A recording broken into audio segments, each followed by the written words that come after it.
So, okay guys, magkakaroon tayo about history about World War II.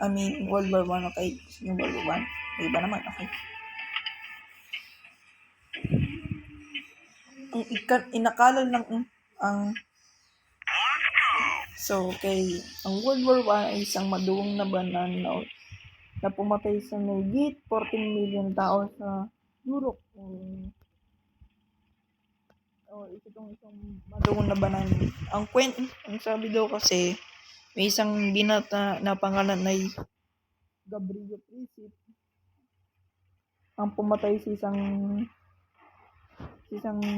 leader ng Austria-Hungary na kung tawagin or na pangalan ay si Archduke Franz. Ito yung silang kwento eh. Habang bumibisita si Archduke Franz sa Serbia ay nakasulubong din si Gabriel Princip at biglang lang daw naglabas si Gabriel Princip ng isang baril na pumatay kay Sophia kay Sophie na asawa ni Archduke Franz at napatay din si Archduke Franz. So habang nag-iimbestiga ay nagkaroon ng tension sa dalawang bansa, ang Austria, Hungary at Serbia. So nagkaroon na tinatawag na July Ultimatum or yung kung saan mayroong ultimatum na pinasa ang Austria-Hungary para gawin ng Serbia.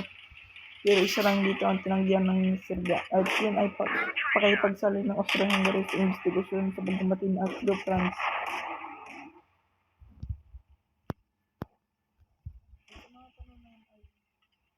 Grado ng Austria-Hungary na nasa likod nila ang Germany ng mga Alemán ay sa Kaiser Wilhelm.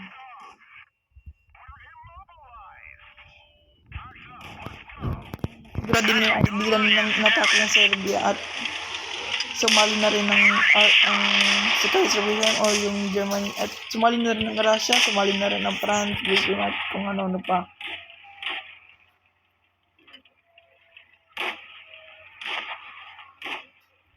At noong mga bandang fast forward to 17 or 18, paano na yun ay late na nakasali ang Amerika, pero hindi pa nakakalam ay nagpapadala na po ng tulong ang Amerika sa Allied powers o sa aliadong Persa. Pinabibilangan ng France, UK at iba-iba pa. So pagkatapos ng giyera ay mayroong naganap na isang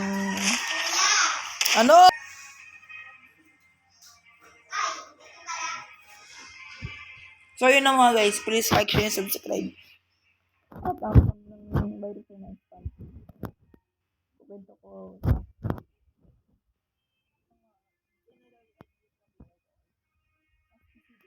Hindi yan yung buong kwento pero accurate naman siya, accurate. Sa mga leader dito, Kaiser Wilhelm, mga nabanggit na leader dito sa kwentong ito, Kaiser Wilhelm, Archduke Franz, kung ano na ba. Bye-bye. Please like, share, subscribe mga kabraliers. Mga kabraliers yan, mag-subscribe na kayo.